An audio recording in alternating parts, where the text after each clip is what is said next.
श्री राम का नाम लेकर विशालकाय पर्वत उठाने वाले, एक चिंगारी से पूरी लंका को जलाने वाले, हम सबके आराध्य हनुमान जी।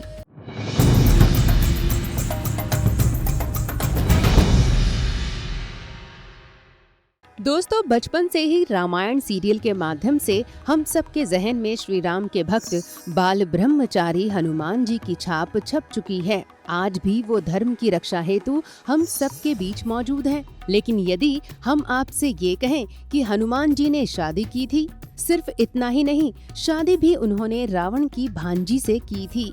हनुमान जी का एक स्वरूप ऐसा भी है जो तांत्रिक साधनाओं की सीढ़ियों में प्रयोग किया जाता है। आज हम आपको हनुमान जी से जुड़े कुछ ऐसे ही किस्से बताने वाले हैं जिनके बारे में बहुत ही कम लोगों को पता है। दोस्तों, हजारों साल पहले हुई प्रभु श्री राम की लीलाओं का वर्णन आज भी बहुत सी भाषाओं की रामायण में मिलता है। ऐसी ही एक रामायण विमल सूरी जी ने लिखी थी, रामायण जैन वर्जन पौम चरित, जिसके अनुसार हनुमान जी कभी ब्रह्मचारी थे ही नहीं। इसके अनुसार हनुमान जी की शादी रावण की भांजी से हुई थी। हनुमान जी के बारे में लिखा है कि वे विद्याधर या एक सुपर नेचुरल विंग थे। इनका विवाह रावण की एकमात्र बहन चंद्रनाखा की बेटी से हुआ था। दोस्तों, रावण का बहनोई खरसुना एक दैत्य था। उसकी भी मौत प्रभु श्री राम के हाथों हुई थी। अपने ससुर के वध के बाद हनुमान जी श्री राम से नाराज भी हुए थे, लेकिन धर्म मार्ग पर चलते हुए वे श्री राम के कहने पर माता सीता से मिलने लंका गए थे। वहाँ पर वे अपनी पत्नी के मामा रावण को बहुत मानते थे। हनुमान जी ने माता सीता को मुक्त करने के लिए श्री राम की शरण में जाने के लिए कहा था। रावण ने उल्टा हनुमान जी का ही अपमान कर दिया। इसके बाद फिर हनुमान जी श्री राम की सेना में शामिल होकर अपने ही मामा ससुर रावण का नाश कर देते हैं। पंचमुखी हनुमान जी, 5 दिशाओं में देख रहे 5 चेहरे, अपनी 10 भुजाओं में अस्त्र शस्त्र लिए हुए, पैरों के नीचे असुरों को रौंदते हुए। दोस्तों, हनुमान जी के इस स्वरूप को उनका रौद्र रूप कहा जाता है।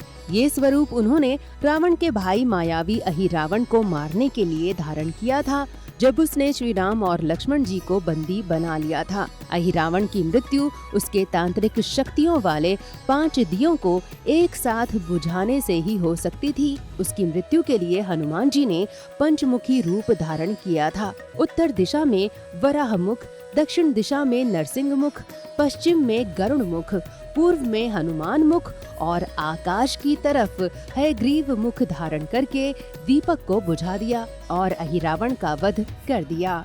भारत में कई जगह हनुमान जी के पंचमुखी मंदिर हैं। हनुमान जी के इस स्वरूप की पूजा अक्सर सिद्धि प्राप्त करने के लिए की जाती है, लेकिन इनकी साधना करना इतना भी सरल नहीं है, क्योंकि तांत्रिक स्वरूप में उनकी साधना करने का मतलब है आप में उनके इस स्वरूप की शक्तियों को धारण करने की क्षमता हो, नहीं तो जान भी जा सकती है। तांत्रिक तंत्र विद्या नर्व में हनुमान जी की तांत्रिक सिद्धियों का जिक्र मिलता है। आज भी देश में हनुमान जी के पंचमुखी मंदिरों में तांत्रिक सिद्धियां की जाती हैं, जिनमें 14 दिन और 14 रातों तक बिना रुके मंत्रों का जाप होता है। साथ ही आपको इन दिनों ब्रह्मचर्य का पालन भी करना होता है।